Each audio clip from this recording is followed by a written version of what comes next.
wabarakatuh. Saya Pinkan Novita dengan NIM 2032200098 dari kelas 6D Manajemen Pendidikan Islam. Di sini saya akan mempresentasikan tentang bagaimana cara membangun lembaga pendidikan Islam yang bermutu, yaitu mata kuliah Sistem Penjaminan Mutu Pendidikan.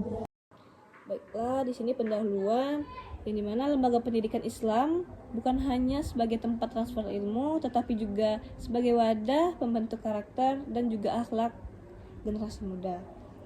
Dalam menghadapi tantangan zaman yang kompleks, lembaga pendidikan Islam harus bertransformasi menjadi lembaga yang bermutu, relevan, dan kompetitif. Namun juga harus tetap berlandaskan ajaran Islam yang rahmatan lil alamin. Nah, di sini membahas tentang pentingnya mutu di dalam pendidikan Islam. Mutu menjadi sebuah indikator utama sebuah keberhasilan lembaga pendidikan Islam. Nah, lembaga yang bermutu akan mampus menjadi tempat yang menanamkan nilai-nilai Islam sejati, menghasilkan generasi cerdas dan beradab, dan juga berkontribusi bagi masyarakat, dan juga membangun citra positif di tengah masyarakat yang modern. Nah, di sini juga membahas tentang ciri-ciri lembaga pendidikan Islam bermutu. Yaitu ada 5 ciri-cirinya. Yang pertama, kurikulumnya terpadu ilmu umum dan juga ilmu agama sejalan.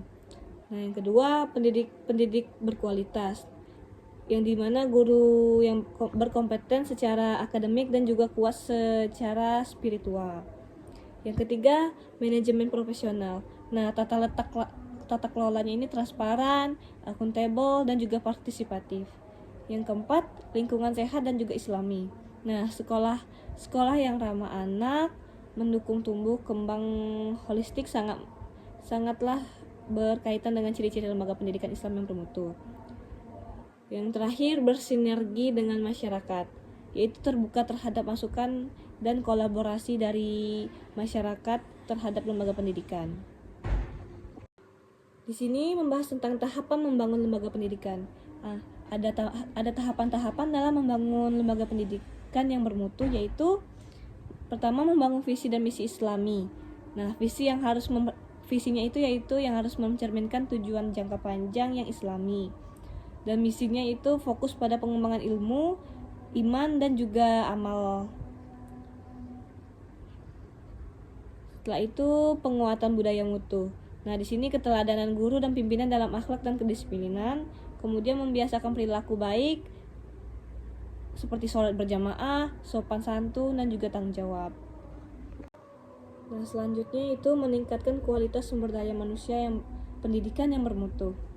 Nah, guru sebagai role model ataupun yang memberikan contoh seperti berakhlak dan juga intelektual. Kemudian melakukan pelatihan rutin, metodologi, teknologi pendidikan, dan juga moderasi Islam. Yang ketiga, tenaga kependidikan, administratif berbasis layanan dan profesionalisme. Kualitas sumber daya manusia harus menjadi perhatian utama karena dari dalam lembaga pendidikan dapat menjadi contoh yang baik untuk kedepannya. Guru bukan hanya petugas sebagai pengajar, tetapi juga sebagai pendidik yang teladan bagi peserta didiknya. Nah, oleh karena itu, guru harus senantiasa meningkatkan kompetensinya ataupun kemampuannya, baik dari segi pedagogik, penguasaan materi, penggunaan teknologi, maupun pemahaman terhadap nilai-nilai Islami. Dalam menghadapi tantangan zaman seperti globalisasi, digitalisasi, serta perubahan sosial yang sangat cepat, lembaga pendidikan Islam tidak boleh terpaku pada cara-cara lama yang kaku, tapi harus berinovasi dalam pembelajaran penggunaan teknologi, serta dapat beradaptasi terhadap kebutuhan zaman yang sangat diperlukan, namun tanpa meninggalkan prinsip-prinsip Islami yang menjadi pondasi utamanya, karena keseimbangan antara kemajuan dunia dan keteguhan iman adalah ciri khas yang harus dimiliki oleh lembaga pendidikan Islam yang bermutu, dan juga guru-guru ataupun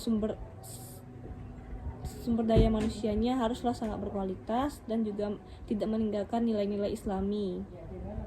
Yang terakhir yaitu kesimpulan, membangun lembaga pendidikan Islam yang bermutu memerlukan proses yang panjang dan juga berkesinambungan.